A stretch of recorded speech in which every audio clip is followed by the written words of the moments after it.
Welcome to Module 1, Finding Success as a Postdoc. Some of the themes that are covered in this module are things like joining a new community of practice and setting expectations with your mentor, which are two really important components of success for any postdoc. But of course, the two look and feel pretty different for new postdocs in this Zoom environment. And yet I had postdoc orientation last week at BU. We still have postdocs starting new positions every month and potentially every week. And so I just want to open up the floor to all of you. This is such a different time to start a postdoc. And what advice would you have for entering postdocs in terms of how can they join communities? How can they connect to other people? Yeah, any advice you all have? I think the first thing to say is congratulations on having a postdoc right now. With the world and everything being so uncertain, it's amazing that you're employed and you get to keep doing your research. And so that's like, congratulations, and be happy about that first. Yeah, I would like to echo as well that I think it's really important to celebrate some of those successes and not take for granted the things that we do still have, and to really use this opportunity as well to reflect and kind of set your own internal expectations, right? And from a resources perspective, I think, things don't change from a communication, right? So it's really important for you to maintain that level of communication with your team. And there are numerous resources and ways to do that.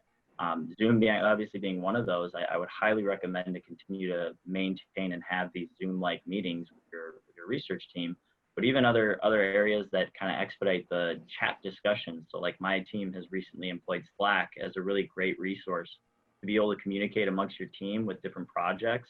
And I think that that's another great way for you to be able to try and kind of maintain some of that productivity. And I'm so glad you said Slack, because there's a Postdoc Academy Slack. And some of your institutions may also have Slack channels for postdocs. Any other ideas or advice?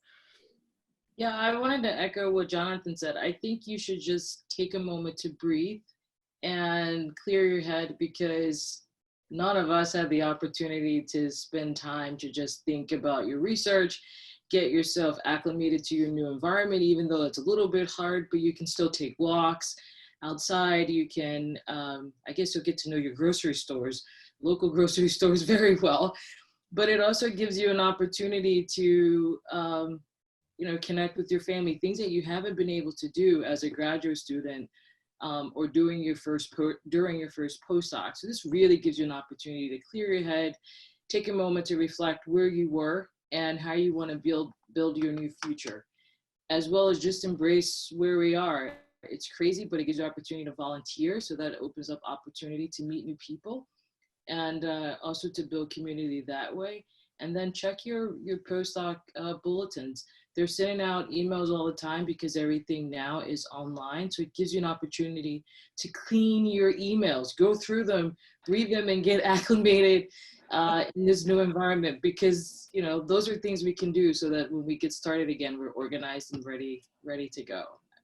One final thing I will add on expectations. I think setting expectations with ourselves is really important. And also setting expectations with our team and with our main supervisor and our mentors.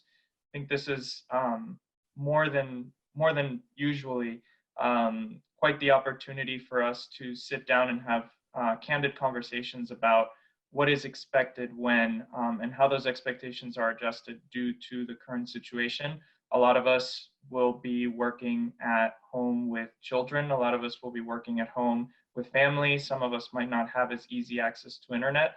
And I think in terms of setting the scene with our supervisors as to what those expectations are that are both realistic for the team as well as for us, it's really important to sit down and have those conversations. And I know there's some really great tools here provided to do that.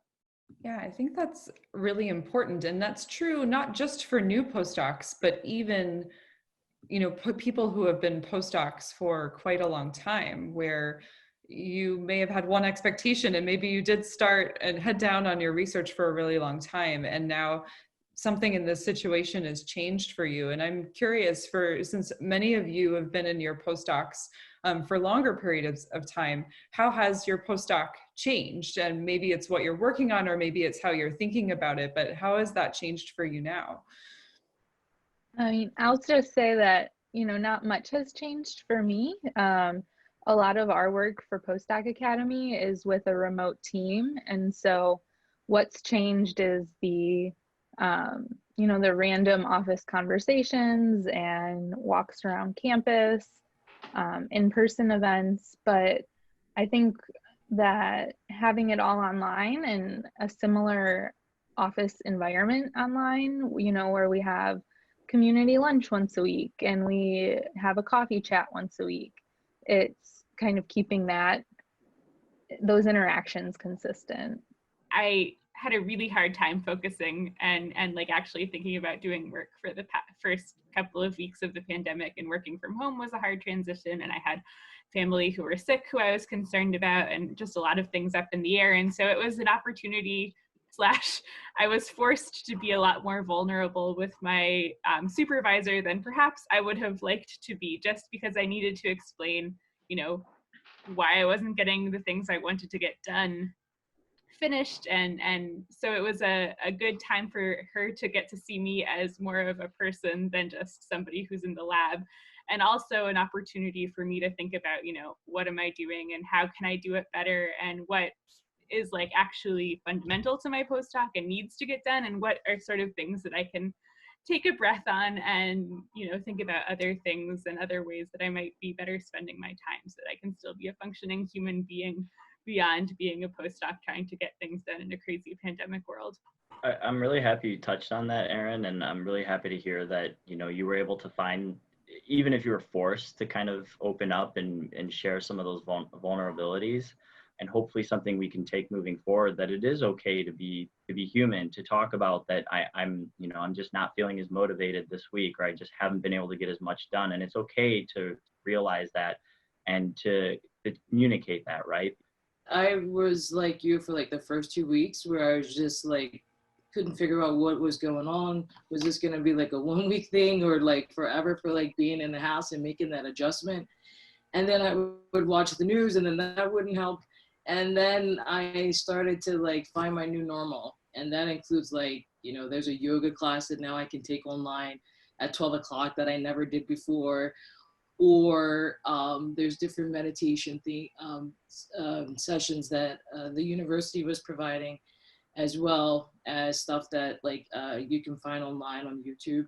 And then I started trying to pick up a new language, and so, which is just coding, some informatics stuff. So I'm doing things that in the lab I probably wouldn't have been able to do, because I would have been so focused on rushing to get experiments done and trying to get papers. And so it really, after I settled in and calmed down, which really took more like 2 weeks or so, realized that I had enough toilet paper towels. I was good for like 6 months. Then it became, okay, now what am I going to do? And then I've just been finding things to add into the day to give me that real work-life balance that I didn't have as a postdoc. So I'm hoping that this is a new routine that I can keep going once we are able to go back into lab and our lives go back to some sort of normal. So